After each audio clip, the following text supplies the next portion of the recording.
President Trump has just posted about the price of oil, posted it on Truth Social. He says we, America, are the largest oil producers in the world, so when the price goes up, we make money. A far greater interest and importance to me as president is stopping an evil empire, Iran. Meanwhile, listen to this exchange between our own Peter Doocy and President Trump on why Iran is an excursion versus a full-blown war. You said it is a little excursion, and you said it is a war. So which one is it? Well, it's both. It's both. It's an excursion that will keep us out of a war. They had thousands of missiles, 8,000 missiles. We got many of them before they got to launch. They have drones all over the place. We got many now. We're knocking out the drone plants, as you know, going fast. They started talking about mines, so we hit 28 mine ships as of this moment. All right, Senator Rand Paul, Republican from Kentucky, joins our program again today.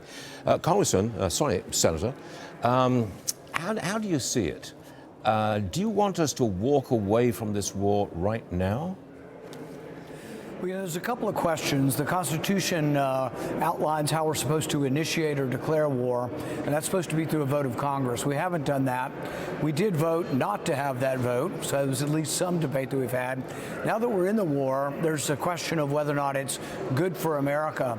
I frankly think the biggest threat to America, the biggest threat to our national security, is actually our debt. I don't think we were ever in danger of, Iranian troops or the Navy coming over to the United States. What we are in danger of is getting so overextended. They're talking about another $50 billion they need immediately, but the president's also talking about another $500 billion that he wants to spend on the military. That would be a 50% increase in our military. We currently spend at $1 trillion, which is more than the next 10 countries combined. So I think that you can't be fiscally conservative and be for unlimited warfare. So you'd stop it? You'd stop it right now? I think it's not good for America. I think what's going to happen is it's going to turn the public also against the president and against the Republican Party. That's a secondary notion. Most importantly, the decision on going to war has to be about whether or not it's worth risking American sons and daughters' lives. And I think in this instance, there is no true national interest in having our soldiers there. So I'm sorry to press the point, but therefore, stop it now. Yeah, the war should never have begun. But you stop, it has begun. Will you stop it now? Right. The sooner it ends, the better off America will be, the safer our soldiers will be. And I guess I won't apologize for wanting to pray and hope for an end to war. I think the sooner the better. I think if you talk to the families whose young sons and daughters are there, they would also be praying for a swift end to the war. Even the president is sounding more and more like he doesn't want to go on months and months, that he wants the war to come to a close. So I don't think we're that far apart in what we're wishing for. The best thing would be to win quickly, wouldn't it? Yeah, it depends on how you define winning. I mean, if you're defining it as unconditional surrender, where we get to choose the Ayatollah, I think that's very unrealistic and probably a recipe for being there forever. The other thing about regime change is it doesn't look like the regime is going to fall at this point. I hope they do. I hope the Iranian people rise up.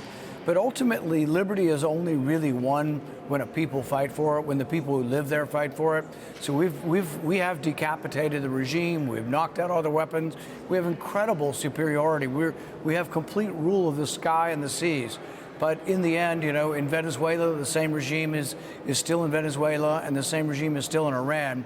So success or winning depends on how you define it. Well, quickly, Senator, would you vote to fund Homeland Security? Currently, it's not funded, and we've got a partial government shutdown. Would you get out there and vote for it? Say yes, fund it now. Yeah, I have voted to get on the bill, which means to discuss whether or not it should be funded and what the level is. I will likely vote against the current level because I think it's too much. Last summer, we gave an extra $75 billion to Homeland Security. $45 billion was for a wall, and I asked the question, how much does a wall cost? If you type it in a search engine, our government says it costs about $6 to $8 million a mile. That would be about $6 to $8 billion. Why did they get $46 billion? Why did we spend $220 million on ads, an ad campaign that went to the husband's company of the one person running the PR for the Department of Homeland Security? It was a secondary bid to avoid competitive bidding from a shell corporation that was created 7 days before this happened. there needs to be somebody up here, and I'm proud to be one of the people who ask questions about money, and I'm just not a rubber stamp for more debt. Senator, good to have you on the program. We appreciate your point of view. Come back and see us again Thank you. soon. Yes, sir, Senator.